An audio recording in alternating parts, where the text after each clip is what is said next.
Recuerda que puedes escuchar este audio horas antes de su estreno y sin publicidad, suscribiéndote en cesarvidal.tv.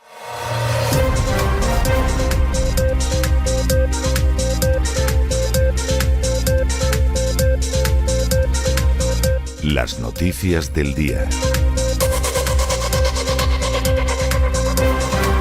Estamos de regreso después de ese editorial que hemos dedicado a un recientísimo informe de antiguos asesores presidenciales en Estados Unidos, cuya conclusión sería la de que Estados Unidos es un país donde los ciudadanos son muy ricos y al mismo tiempo muy infelices y están muy insatisfechos. A alguno le parecerá que esto no tiene ni pies ni cabeza, sobre todo porque suele identificar la felicidad, la satisfacción con la prosperidad económica, pero ese es un análisis que por mucho que se utilice y por mucho que se manipule, no se corresponde con la realidad. Lamentablemente, para aquellas personas que llegan a cierto grado de prosperidad, su prosperidad no garantiza ni mucho menos la felicidad, todo lo contrario. Mientras que hay gente que vive de manera mucho más modesta, en ocasiones podríamos decir que hasta pobre, y es gente mucho más satisfecha de la vida y que vive mucho más feliz. Estados Unidos tiene unas cifras económicas verdaderamente extraordinarias. Está en la cabeza en muy pocas cosas y en aquellas cosas en las que está a la cabeza pues no son las mejores a veces, como puede ser, por ejemplo, la muerte por sobredosis, como puede ser, por ejemplo, el suicidio, etcétera, etcétera. Tiene algunas cifras que son pavorosas, pero al mismo tiempo tiene unas cifras bastante buenas, siempre en el tercio superior del planeta en cualquier otra de las cuestiones, como mínimo en el tercio superior, y a veces en cuestiones como puede ser lo que cobran los empleados, lo que es la productividad laboral. Bueno, ahí está muy, muy arriba en relación con el resto del mundo. Tiene posiciones muy buenas y, claro, sumadas todas, este es un país excepcional. Yo creo que no exagero lo más mínimo si digo que es el país que ofrece más oportunidades a la gente, que es el país donde una persona que quiera trabajar y que sepa hacer algo tiene más posibilidades de abrirse un camino, y que es un país donde resulta más fácil labrarse el futuro pues que en la práctica totalidad del mundo. Todo eso no se puede discutir.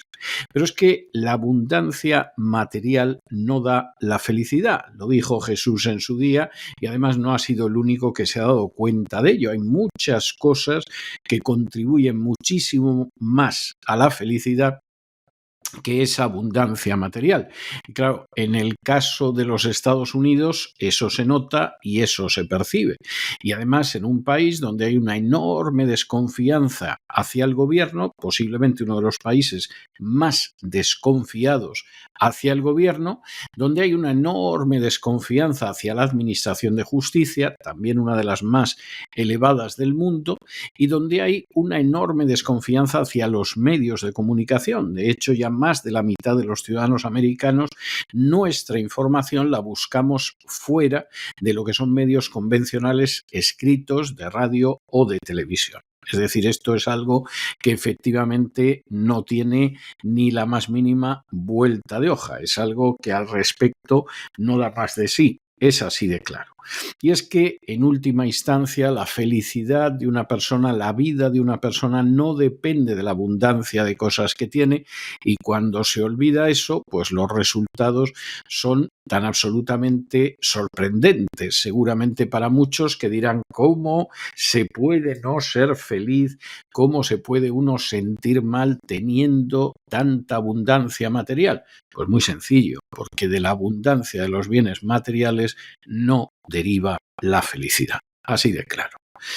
Y de eso hablábamos en nuestro editorial, y tenemos que entrar ya en el boletín de noticias y además hacerlo, como siempre, con el segmento de España. este fin de semana, Vox reunía en Madrid a sus socios de Patriots en el Parlamento Europeo, con un lema nada original, que era el de hacer a Europa grande otra vez, una copia directa del hacer América grande otra vez de Donald Trump. Pues intentaban buscar puntos de acuerdo que estaban en la defensa de la libertad frente a la ideología woke, lo que ahora se llama así, que estaban en la defensa de la identidad europea, de la soberanía nacional y, por lo tanto, en una resistencia tremenda frente a las políticas climáticas que hacen un enorme daño a la economía nacional y también una oposición a la inmigración masiva.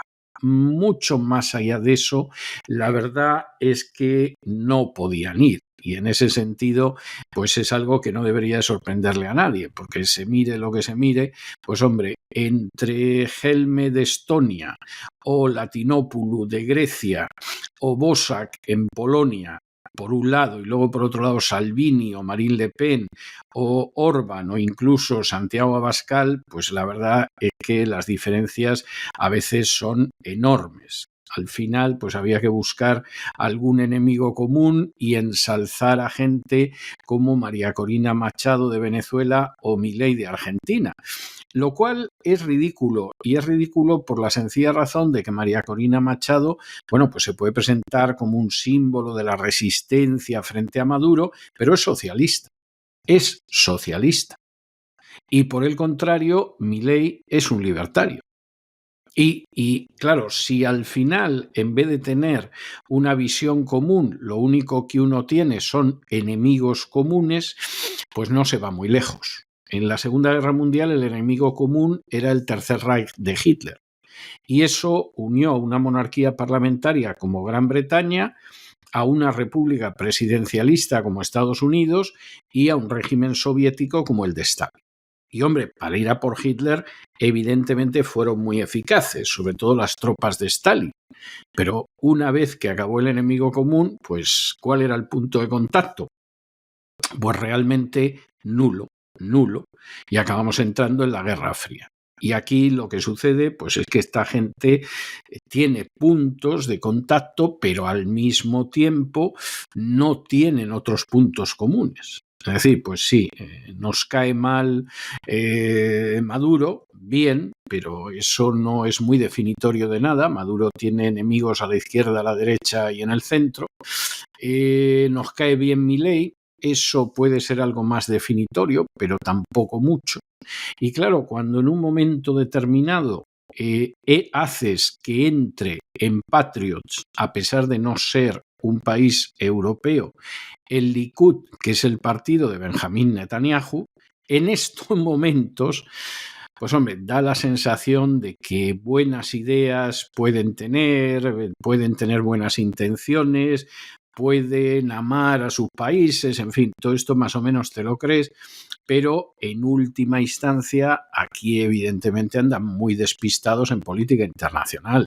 El Likud no es un partido europeo.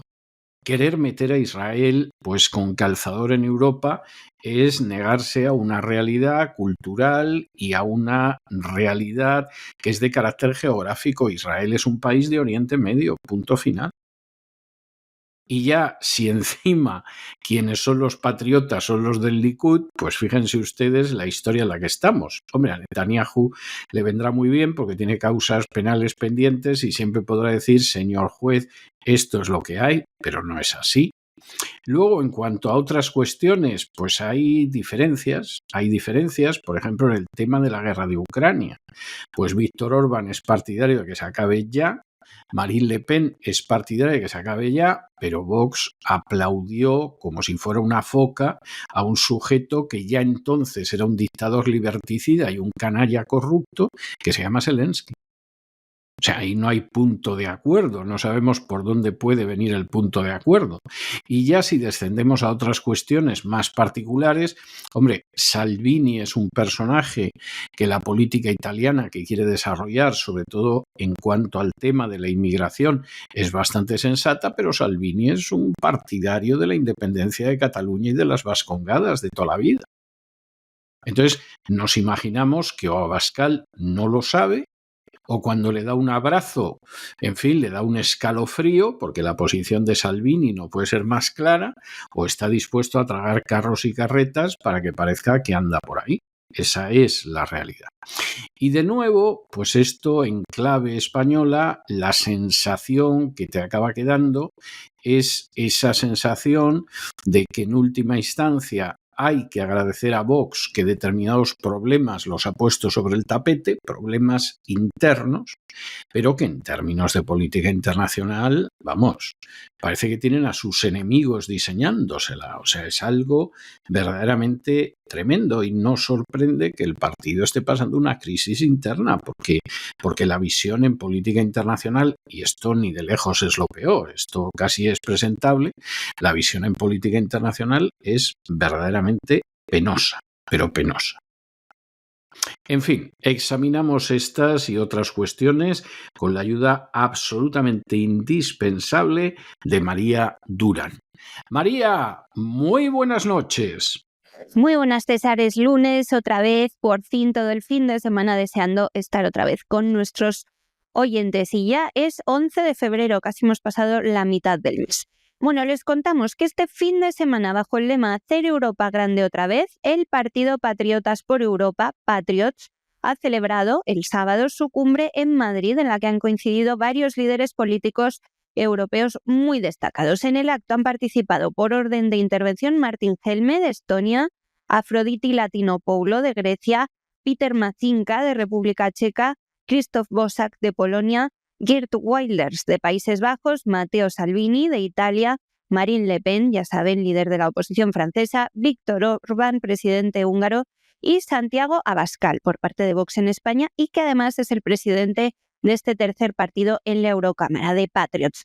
Patriotas por Europa, como les decíamos, la tercera fuerza política en el Parlamento Europeo, definía las estrategias para los próximos meses. El encuentro se centró en tres pilares clave: la soberanía nacional, la defensa de la libertad y la identidad europea. En particular, han destacado la protección del legado cultural europeo, el rechazo a las políticas climáticas que afectan a la industria del campo y la oposición a la inmigración masiva, señalada como un factor de inestabilidad para las naciones europeas y que colapsa los servicios públicos. Santiago Abascal, ya saben, pues el que los recibía a todos en esta cumbre, agradecía la presencia de los líderes y resaltaba las alianzas políticas actuales. Durante su discurso del sábado, en el que contaron además con la presencia de unos 2.000 simpatizantes, la mayoría españoles de Vox, aunque hay bastantes llegados de otros puntos de Europa, decía: Sánchez con Maduro y Hamás, Feijóo con von der Leyen, nosotros con el futuro de Europa y el mundo. El día anterior habían celebrado, además de una reunión de trabajo,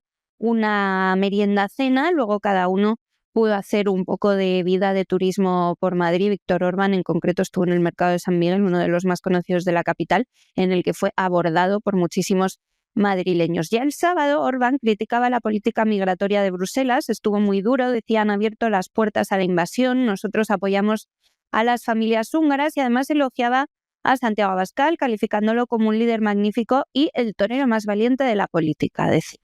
Javier Milei, desde Argentina, enviaba también un mensaje de apoyo a los patriotas europeos y al que calificaba como su queridísimo amigo Santiago Abascal, instándoles a todos los líderes convocados a seguir defendiendo la libertad. Marine Le Pen, por su parte, la francesa, rechazaba el pacto de inmigración de la Unión Europea, lo calificaba de pacto de invasión demográfica y subrayaba que los patriotas teníamos razón, en referencia a que su partido lleva más de 3 décadas advirtiendo de los peligros de la sustitución demográfica y de abrir las puertas de Europa sin control. Por su parte, Matteo Salvini, ya saben, ministro de Giorgia Meloni de Transportes e Infraestructuras, celebraba su absolución en el caso Open Arms, ese barco negrero de esclavos español, como una victoria en la defensa de las fronteras. Ya saben que la Fiscalía llegó a pedirle 6 años de prisión por no permitir a Open Arms atracar en Italia. Decía: hemos ganado nosotros, ha perdido Pedro Sánchez. Hubo muchísimos mensajes a Pedro Sánchez, también por parte de Geert Wilders, que declaraba la ideología woke como muerta y llamaba a echar a Macron, a Scholz y a Sánchez. Hubo muchas referencias a las próximas elecciones en Alemania la próxima semana, ya saben. Babis, por su parte, abogaba por destruir el Pacto Verde Europeo y fortalecer la soberanía nacional en Europa. Heber Kil destacaba la rebelión de los ciudadanos europeos contra el centralismo de Bruselas y la extrema izquierda. El portugués André Ventura, líder de Chega, ya saben, el Vox portugués, que fue uno de los oradores más aclamados junto a Santiago Abascal y Víctor Orbán, provocó auténticos gritos de entusiasmo y aplausos cuando habló en varias ocasiones de Europa cristiana. Decía también que Sánchez está más cerca de la cárcel que la última vez que estuvo en España, hace aproximadamente un año, y Abascal más cerca de la presidencia. También muchos de ellos elogiaban a Donald Trump, no fue una excepción Ventura, que defendió por un lado la soberanía estadounidense, la soberanía de los estados de Europa y también esa identidad cristiana, como les decíamos.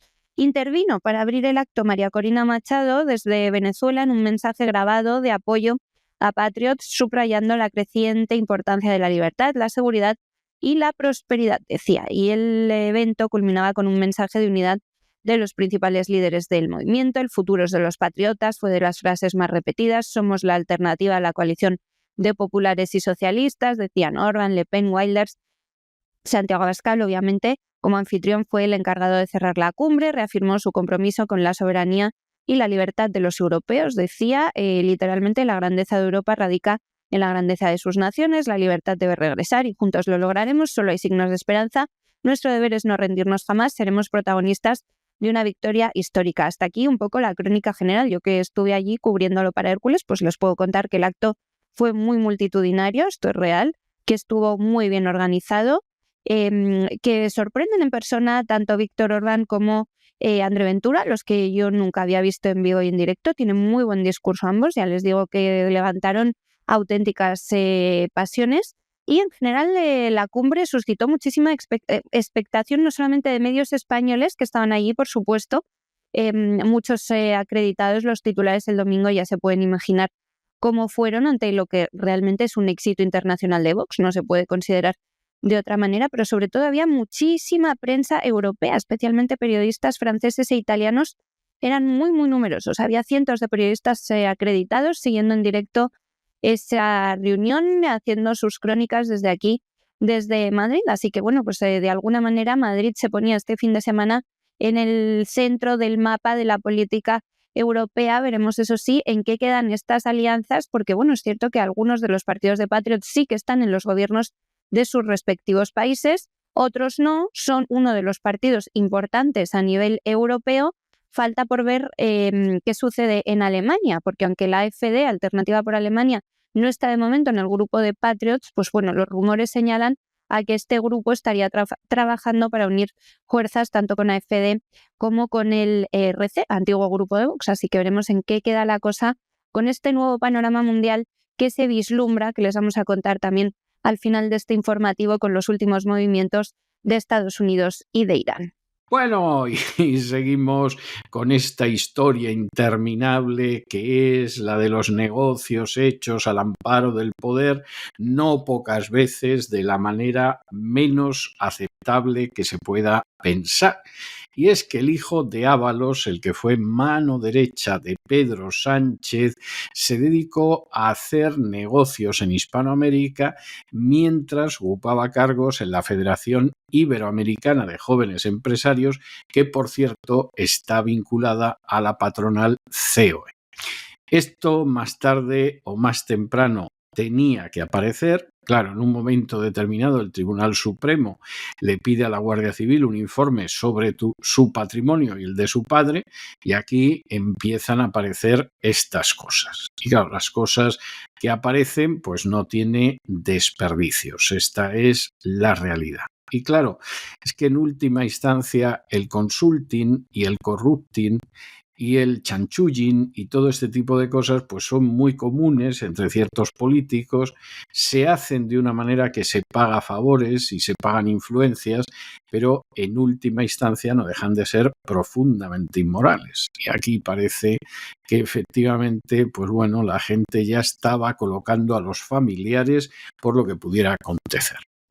Y ya con nuestras corruptelas diarias, porque esta no va a ser una excepción a todas las semanas en España, les contamos que Víctor Ábalos, hijo del exministro de Transportes, el mayor, desarrolló negocios en Iberoamérica mientras representaba una organización vinculada a la COE, la gran patronal española de los empresarios. Entre los años 2019 y 2023, el hijo del exministro Ábalos formó parte de la junta directiva de la Federación Iberoamericana de Jóvenes Empresarios, la FIGE, y posteriormente asumió un cargo de asesor en el consejo de esta influyente organización transnacional. Sin embargo, su relación con FIGE finalizaba aparentemente unas semanas después de que estallara en España el escándalo de la trama Koldo, que involucra directamente a su padre. Hasta septiembre de 2023, o sea, hace poquito más de un año, Víctor Ábalos siguió ocupando el cargo de vocal en FIGE en representación de la Confederación Española de Asociaciones de Jóvenes Empresarios, la CEAGE, una entidad integrada en COE. No obstante, a pesar de la documentación que ha publicado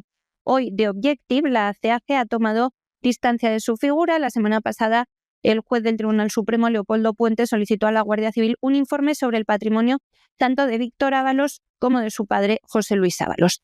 Después de dejar en 2023 su puesto en FIGE, Víctor Ábalos fue nombrado también secretario del Consejo Asesor de la Federación para el periodo 2023-2025. Es que es curioso, todo ese consejo tiene como presidente de honor a Narciso Casado, director de Gabinete de Presidencia de la COE. O sea, el hijo de Ábalos ha tenido un puesto muy destacado hasta hace muy poco en la COE. Además, desde septiembre de 2019, el secretario general de FIGE es el empresario valenciano Antonio Magraner, quien también ha sido vicepresidente de CEAGE y desde 2023 preside la Asociación de Trabajadores Autónomos de Madrid, la famosa ATA. La verdad es que si uno se pusiese a rascar en todas estas asociaciones que además reciben cuantiosas subvenciones públicas, lo que encontraría y haría ver muy claramente el panorama y por qué los empresarios en realidad se pliegan de una manera tan fácil a los intereses del gobierno, no todos, claro, los que están integrados y con sueldo público en estas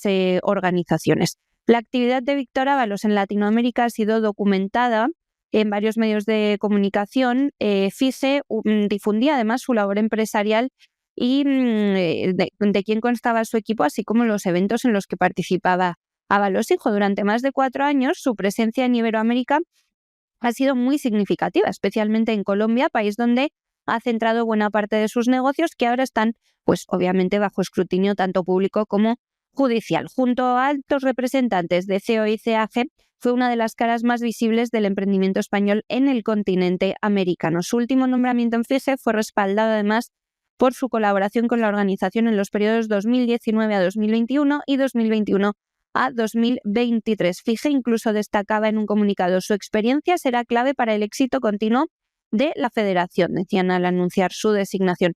Fue fundada en 2008 esta entidad y representa a la comunidad empresarial joven española ante organismos como la Secretaría General Iberoamericana, la SEGIP, y el Consejo de Empresarios Iberoamericanos, SEIB. También ante Naciones Unidas, la Organización Internacional del Trabajo, Yes for Europe y la Alianza de Jóvenes Empresarios del G20. O sea, no era cualquier cosa, tenía una representación de joven empresario importante. De acuerdo con la información recopilada, el perfil de Víctor Ábalos como secretario del Consejo Asesor de FIGE fue añadido a la web de la organización el 5 de diciembre de 2023 y permaneció allí hasta el 16 de abril de 2024, cuando fue eliminado repentinamente. Pero esta desaparición coincidió con la detención de las primeras personas en el marco del caso Koldo, que estalló en febrero de ese año, con el arresto de 20 sospechosos, incluido Koldo García, antigua mano derecha de su padre, por presuntas irregularidades en la adjudicación de contratos sanitarios al inicio de la pandemia. FIGE, que ya les digo que es muy importante, tiene más de 80.000 miembros en una quincena de países y ha servido como plataforma para la proyección internacional de Víctor Ábalos, facilitando su participación en eventos multinacionales y también estableciendo contactos muy importantes con empresarios en Iberoamérica. Sin embargo, llama la atención que su empresa, External Consulting Programs, presenta unas cifras de negocio modestas, por no decir malas. En 2023 la compañía presentó unas cuentas que afirmaban que generó ingresos por apenas 66.000 euros y que además contaba con un solo empleado. La empresa se dedica a la consultoría para proyectos de cooperación internacional. ¿Por qué es esto extraño? Bueno, pues porque en España existen 3 millones de pequeñas y medianas empresas y es llamativo el papel destacado de Víctor Ábalos en FIGE con una empresa tan pequeña. La sede social de External Consulting Programs está en un chalet de la Pobla de Valbona y atención, porque de esta casa de la Pobla de Valbona de Víctor Ábalos les hemos hablado. Se trata de un chalet a media hora de Valencia, adquirió la propiedad en 2006 cuando tenía tan solo 24 añitos. Es que los hijos de los altos cargos socialistas se compran casas desde muy pequeños. Acuérdense ustedes de las hijas de Bono, creo que la más pequeña con 6 se compró un apartamento. Según la investigación de la UCO, su compra coincidió con las acusaciones del empresario Víctor de Aldama, que lo vincula con el cobro de comisiones ilegales a través de consultorías en el extranjero. Esto por parte del hijo. Por parte del padre, se ha revelado hoy que el exministro Ábalos cambió recientemente de número de teléfono. Esto es una moda también entre socialistas, sobre todo entre socialistas sospechosos de cosas feas. Cambiaba este número justo antes de que el juez del Supremo ordenara a la UCO investigar el tráfico de llamadas y mensajes de su teléfono móvil en los últimos años. Este cambio, nada sospechoso, se suma a los realizados por otras figuras políticas públicas, como el presidente del Gobierno, Pedro Sánchez, y el fiscal general del Estado, Álvaro García Ortiz, del que hablaremos mañana, implicados en la filtración de datos fiscales del novio de Isabel Díaz Ayuso, presidenta de la Comunidad de Madrid.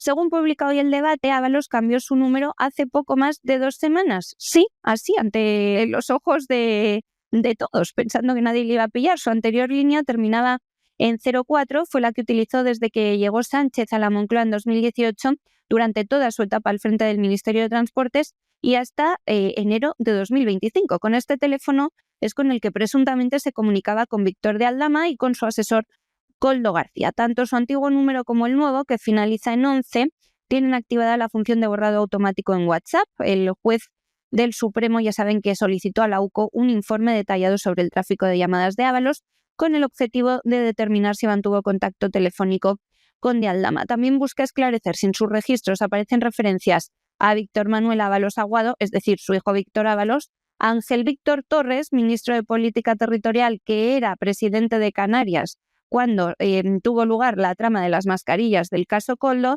y Santos Cerdán, secretario de Organización del PSOE, a quien Aldama señaló como receptor de un sobre con 15.000 euros en comisiones. Todos ellos están señalados por de Aldama como cobradores de comisiones ilegales a cambio de hacer negocios con contratos públicos. Así que pendientes de lo que consiga saber la UCO de esas posibles llamadas y esos posibles mensajes que se van a tratar de recuperar. Y nos vamos a Hispanoamérica, porque hace apenas unas horas el presidente de Panamá, José Raúl Mulino, aparecía ante la prensa y aparecía ante la opinión pública panameña para decir que lo que estaba diciendo el Departamento de Estado de Estados Unidos, regido por Marco Rubio, pues que era mentira.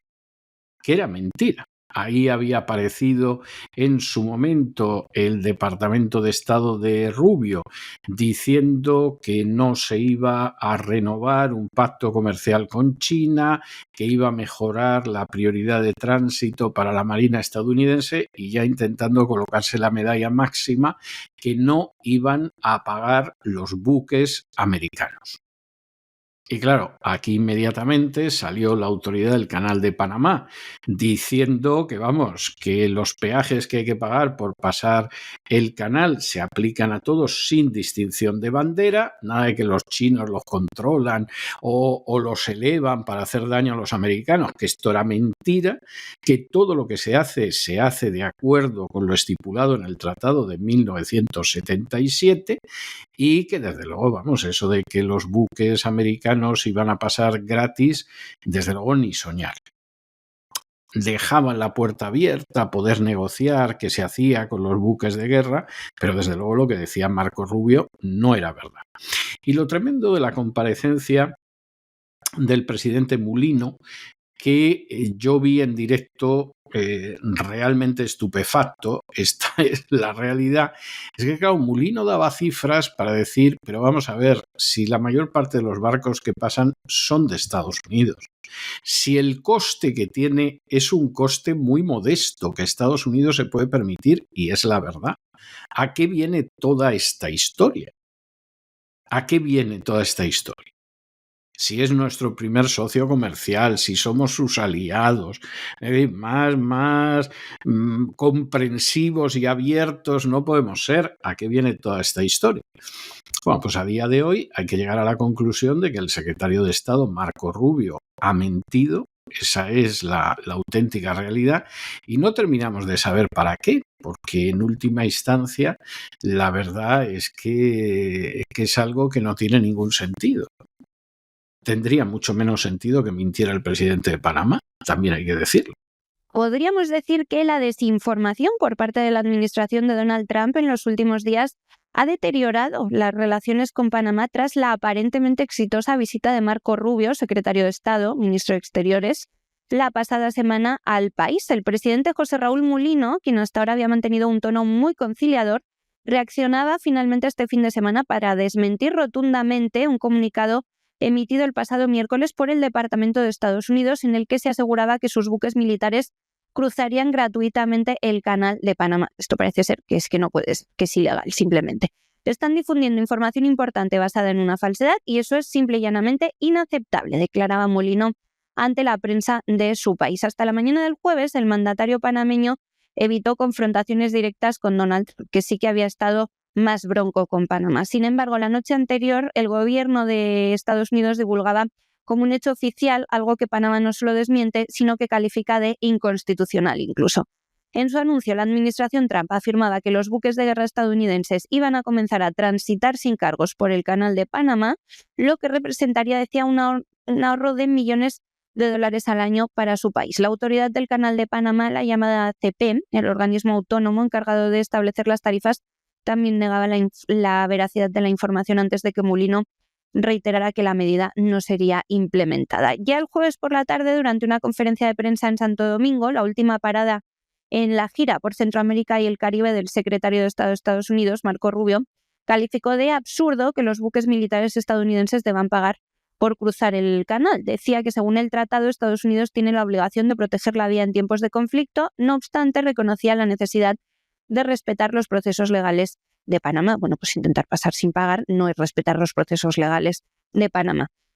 En Navidad del año pasado, en diciembre de 2024, antes de asumir la presidencia, recuerden que Trump ya manifestó su deseo de recuperar el control del canal. Fue la primera amenaza contra el país iberoamericano y reiteraba su posición en su discurso de investidura. También presionó con las tarifas y amenazó incluso con arrebatar el control a las autoridades panameñas. El presidente estadounidense ha criticado repetidamente a Panamá, a pesar de considerarlo en su momento, dice, un gran aliado en la administración del canal, que es la única vía interoceánica que conecta el Pacífico con el Atlántico. La última declaración incendiaria de Trump llegaba hace muy poquito, el domingo, cuando afirmó el canal nunca debió haber sido entregado a Panamá.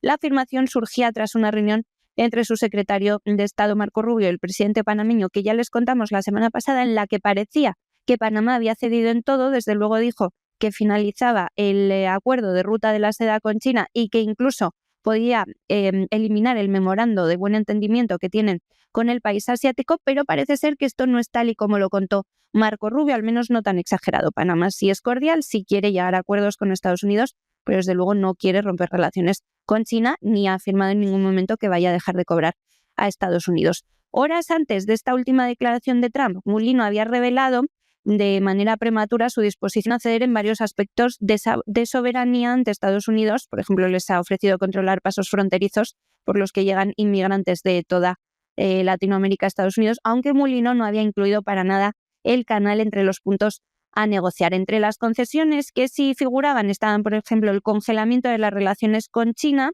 pero no la ruptura, el fin del acuerdo de la ruta de la seda, que ya les hemos mencionado, que es una colaboración con varios países de todo el mundo. También ofrecía a Estados Unidos ser más estricto en la lucha contra el crimen organizado y la inmigración ilegal, e incluso le ofrecía la instalación de una base en Darién para deportar a inmigrantes ilegales de otros países. Sin embargo, Trump dijo que esto no le parecía suficiente, no es poca cosa, decía Trump, no estoy satisfecho con eso.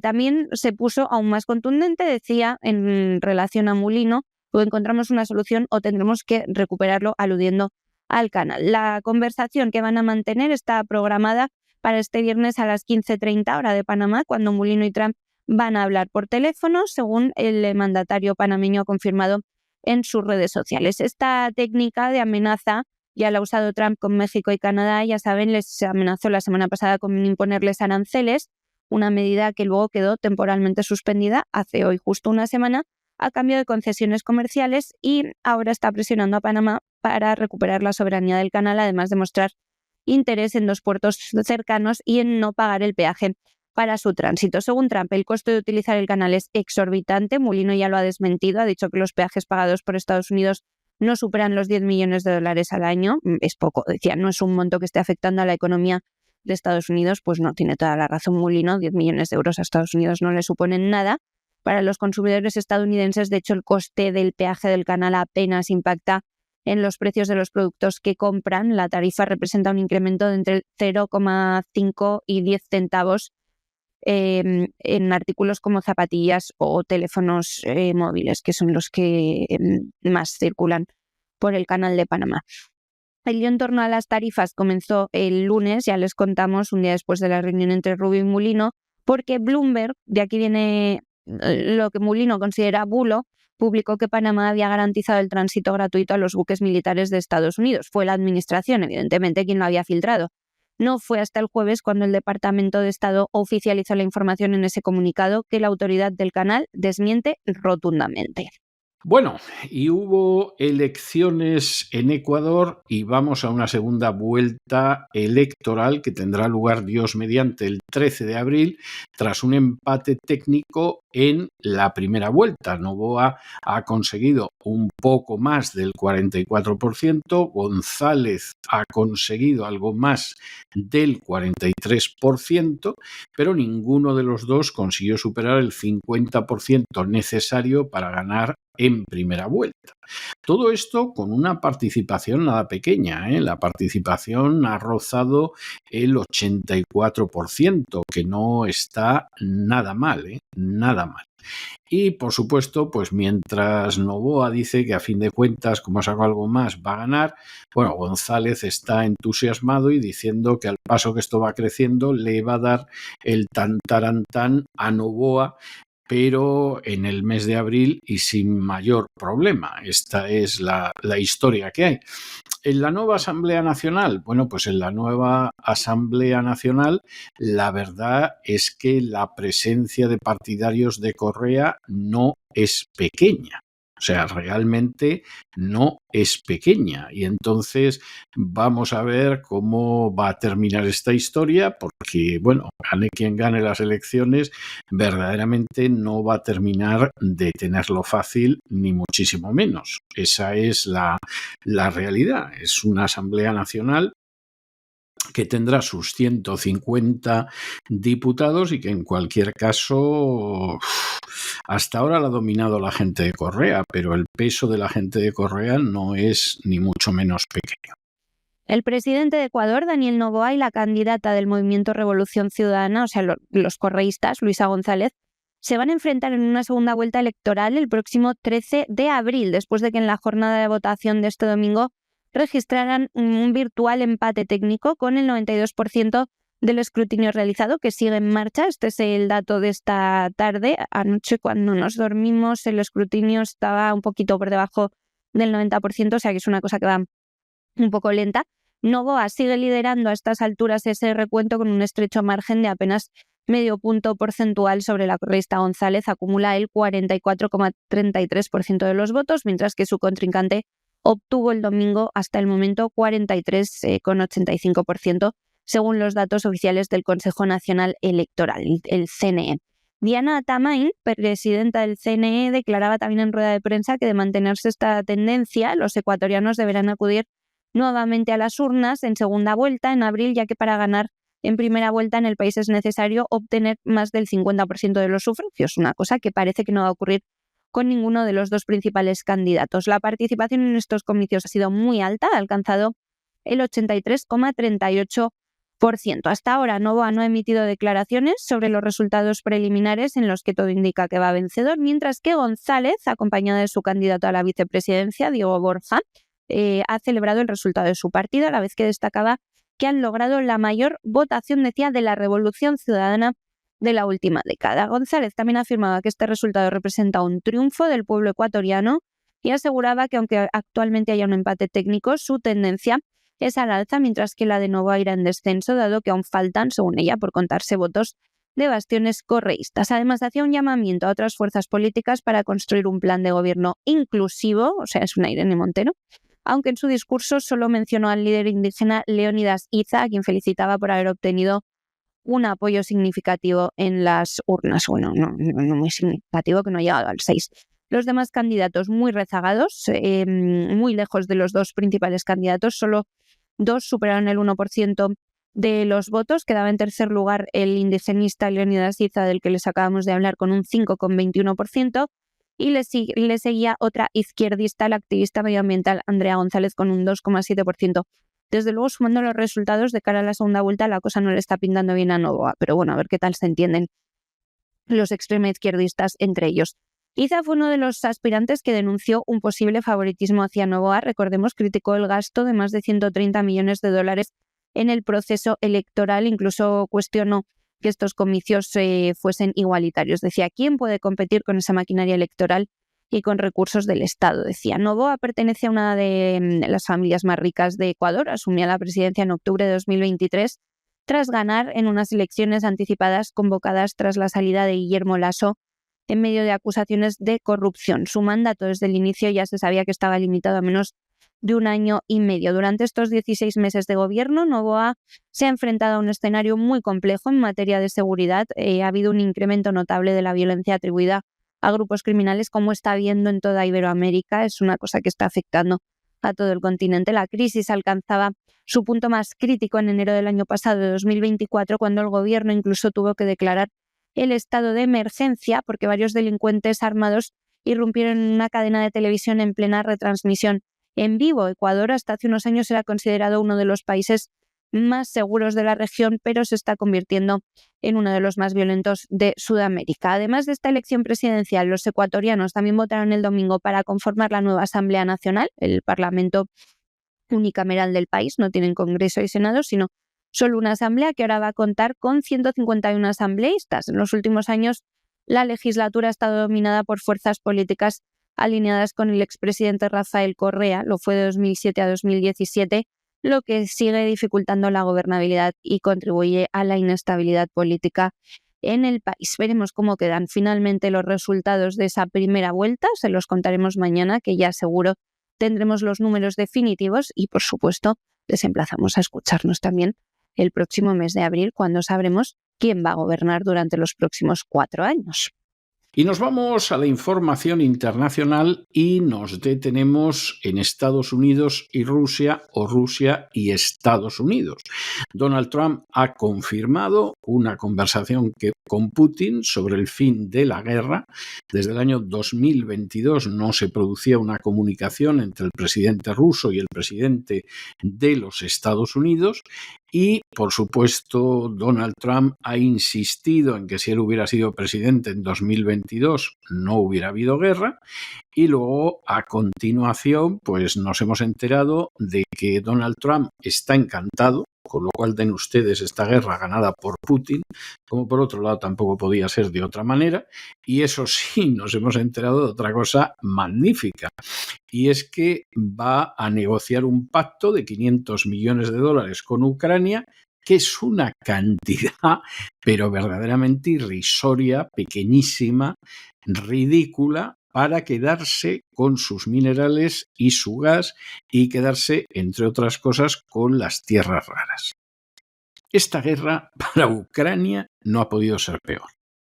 Y no ha podido ser peor no por la parte de Ucrania que finalmente regresa a Rusia, de donde no debió de salir nunca, porque esa es la realidad, sino por la manera en que Ucrania va a quedar totalmente saqueada y sometida a los intereses económicos de las multinacionales. Es algo verdaderamente tremendo. Y de aquí va a derivar una enorme frustración por parte de los ucranianos, porque se van a enterar de lo que es meterse en determinadas guerras y hacer caso a la Casa Blanca y al 10 de Downing Street. Va a derivar una enorme miseria para Ucrania, porque sus riquezas han pasado a manos de extranjeros, y muy posiblemente va a derivar una explosión de antisemitismo cuando acabe la guerra. que será injusto, porque muchísimos de los judíos de entrada ya se marcharon de Ucrania y se fueron a Rusia viendo lo que sucedía, algunos se marcharon incluso a Alemania, o sea que no hay más vuelta de hoja, y claro, no puedes culpar de manera colectiva a todos los judíos por el hecho de que quien ha vendido tu país y es un miserable vendepatria sea un judío llamado Zelensky, y quien ha comprado buena parte de tu país pues sea otro judío que se llama Larry Fink, que está al frente de BlackRock. Pero la reacción es una reacción que se va a producir, y en un país tan antisemita históricamente como Ucrania, bueno, uno no quiere pensar lo que hay y uno espera que con un poco de suerte no estalle. Pero vamos, tienen todas las papeletas. Y no hay día que no podamos hablar de Donald Trump. El presidente de Estados Unidos revelaba este domingo en una entrevista que ha mantenido una conversación telefónica con el presidente ruso, al menos una, Vladimir Putin, para abordar el fin de la guerra en Ucrania. Se trata del primer contacto directo conocido entre un presidente estadounidense y Putin desde principios de 2022, poco antes de que Rusia invadiera Ucrania. La semana pasada Trump ya adelantó que el conflicto es un baño de sangre, que su equipo está sosteniendo algunas conversaciones muy buenas para frenarlo. En concreto, en una entrevista exclusiva con The New York Post que realizó a bordo del Air Force One, Trump aseguraba que Putin sí se preocupa por la pérdida de vidas en la guerra. Cuando se le preguntaba cuántas veces habían hablado, evitaba ser claro, decía, mejor no lo digo. Por eso sabemos que ha hablado al menos una vez, pero no sabemos el número exacto. Decía también, quiere que la gente deje de morir, en referencia a Putin, toda esa gente muerta, gente joven, son como tus hijos, 2 millones de ellos y sin motivo, se lamentaba. Ahí tiene toda la razón. Además, insistía en que la guerra nunca habría ocurrido si él hubiera sido presidente en 2022. Destacaba su buena relación con Putin, en contraste con su predecesor. Tuvo palabras muy duras para Joe Biden, decía Donald Trump. Biden fue una vergüenza para nuestra nación, una completa vergüenza. Durante la entrevista, el asesor de Seguridad Nacional, Mike Waltz, que también estaba presente con Trump en el avión presidencial en el Air Force One, respaldaba la idea de impulsar negociaciones de paz. Decía en declaraciones a los periodistas del medio, pongamos en marcha estas reuniones, quieren reunirse, decía los presidentes de Ucrania y Rusia, todos los días muere gente, jóvenes soldados están siendo asesinados, hombres jóvenes como mis hijos en ambos bandos por todo el campo de batalla. Esto lo decía Donald Trump. El vicepresidente de Estados Unidos, J.D. Vance, por su parte, se va a reunir con el presidente de Ucrania, Volodymyr Zelensky, la próxima semana durante la conferencia de seguridad de Múnich. Trump también ha anunciado su intención de negociar un acuerdo de $500 millones con Zelensky para acceder a recursos minerales estratégicos, o sea, minerales raros, tierras raras, que es básicamente lo que está buscando Trump por todo el mundo, y también gas en Ucrania, a cambio de darles garantías de seguridad en un pacto de paz, de protección. Vamos, en otro orden de cosas, el presidente declaraba que prefería alcanzar un acuerdo no nuclear con Irán en lugar de bombardearlo. Decía, no quieren morir, nadie quiere morir. Sin embargo, evitaba revelar detalles sobre posibles negociaciones. No me gusta decirles lo que voy a decirles, no estaría bien. Luego les desarrollamos este tema porque se está calentando mucho la cosa con Irán, sobre todo tras la visita la semana pasada a Trump de Benjamin Netanyahu. En el ámbito económico, la novedad de hoy es que Trump ha anunciado la imposición de aranceles, lo hizo ayer, del 25% sobre las importaciones de acero y aluminio a partir de este lunes, a partir de ya. Se aplicarán a todos, decía desde el Air Force One. Además, advertía que va a aumentar aún más los aranceles en respuesta a posibles represalias de otros países. Decía, es muy sencillo, si nos cobran, les cobraremos. O sea, él puede cobrar lo que quiera, pero si alguien le sube los impuestos a él, entonces se los volverá a subir. Bueno, esto no pinta bien. Asimismo, adelantaba que evalúa agravar la importación de chips semiconductores, de productos farmacéuticos, de petróleo y de gas. Bueno, pues nada, le subirá el precio a los consumidores estadounidenses, y advertía que la próxima semana podrían aplicarse aranceles recíprocos, es decir, para quienes respondan a su guerra comercial. Trump ya había anunciado, lo hemos recordado antes, el 1 de febrero, un arancel del 10% sobre productos chinos y otro del 25% para Canadá y México. Sin embargo, ya saben que estos dos últimos casos están suspendidos temporalmente tras alcanzar acuerdos sobre seguridad fronteriza que incluyen pues, el despliegue de 10.000 efectivos de cada uno de los dos países en la frontera con Estados Unidos. A ver qué pasa a partir de este lunes, porque ya están funcionando hoy esos aranceles del 25%. Veremos qué países tragan y veremos qué países tienen la capacidad de responder. Y de Ucrania nos vamos a Irán porque Irán no está dispuesto a que lo sopapee nadie, ni siquiera Donald Trump, y mucho menos Donald Trump en comandita con Netanyahu, y ha dicho que si nos permiten ustedes la vulgaridad castiza, si le tocan mucho las narices, va a cerrar el estrecho de Hormuz, desata una crisis global del petróleo, porque por el estrecho de Hormuz pasa una tercera parte del petróleo mundial, y entonces, pues a ver qué hace Donald Trump. Y la cosa es tremenda. Claro, aquí aparecen los que no tienen idea de nada, pero inmediatamente te dicen cosas del tipo de, bueno, es que, mire usted, en fin, Irán es un foco del terrorismo de carácter islámico y tal. Déjese usted de tonterías. Irán es un país que Netanyahu quiere quitarse de encima desde hace décadas. Pero Irán no ha amenazado jamás a Occidente. No hay atentados terroristas islámicos procedentes de Irán en Occidente, en absoluto. Ni en Francia, ni en Gran Bretaña, ni en España, ni cosa parecida. Los grupos terroristas islámicos que actúan en Irán, desde Irán o con respaldo, del Islam, que actúan en Occidente, generalmente si tienen respaldo de alguien es de las monarquías del Golfo y de Arabia Saudí. Pero las monarquías del Golfo y de Arabia Saudí son, como todo el mundo sabe, buenas. Y aunque hayan perpetrado crímenes de guerra hasta hartarse, por ejemplo en el genocidio del Yemen, son buenas. ¿Por qué? Pues se llevan bien con la Casa Blanca.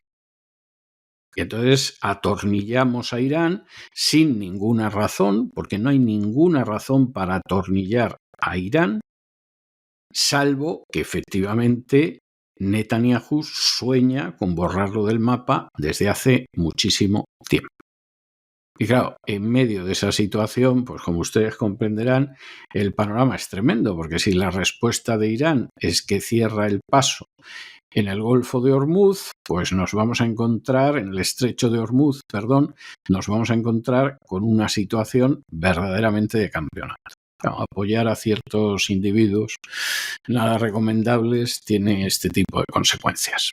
Y les decía que vamos a desarrollar más estas relaciones que se tensan por momentos entre Estados Unidos e Irán, porque el régimen de los ayatolás ha amenazado este domingo también, y en respuesta a Trump, con utilizar su fuerza naval para cerrar por la fuerza el estrecho de Hormuz. Este movimiento, en la práctica, lo que podría desencadenar es una crisis global en el mercado del petróleo, ya que un tercio del crudo mundial extraído de los campos petroleros de Oriente Medio transita por esta vía estratégica en el Golfo Pérsico. Un bloqueo en esta ruta, por tanto, afectaría gravemente al comercio internacional de crudo, interrumpiendo su distribución y provocando una escalada aún mayor en los precios.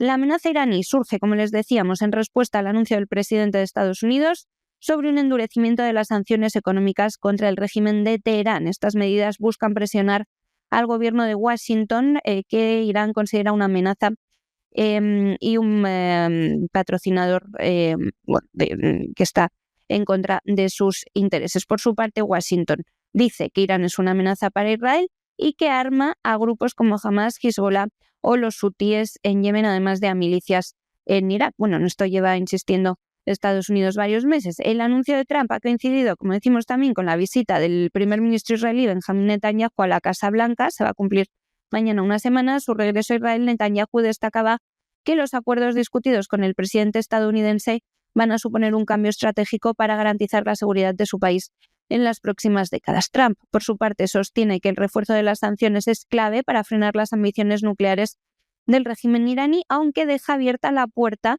a negociar con Teherán para evitar la implementación de estas medidas a cambio de compromisos concretos. Eso sí, cuáles no lo sabemos todavía, pero los imaginamos.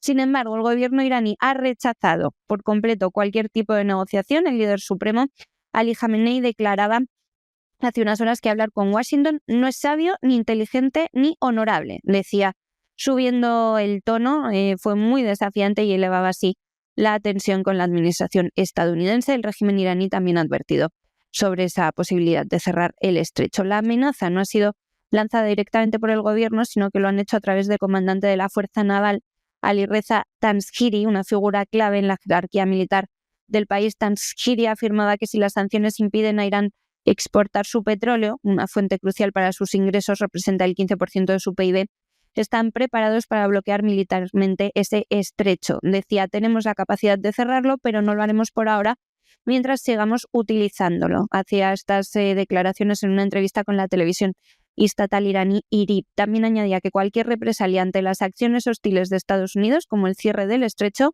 dependerá de las órdenes de los altos mandos del régimen. Los altos mandos del régimen no han amenazado directamente, pero obviamente esta idea de su armada viene de ellos. Así que pendientes de lo que suceda en las próximas horas, de si se eleva esa guerra comercial y de sanciones entre Irán y Estados Unidos y cómo nos afecta a todos los demás.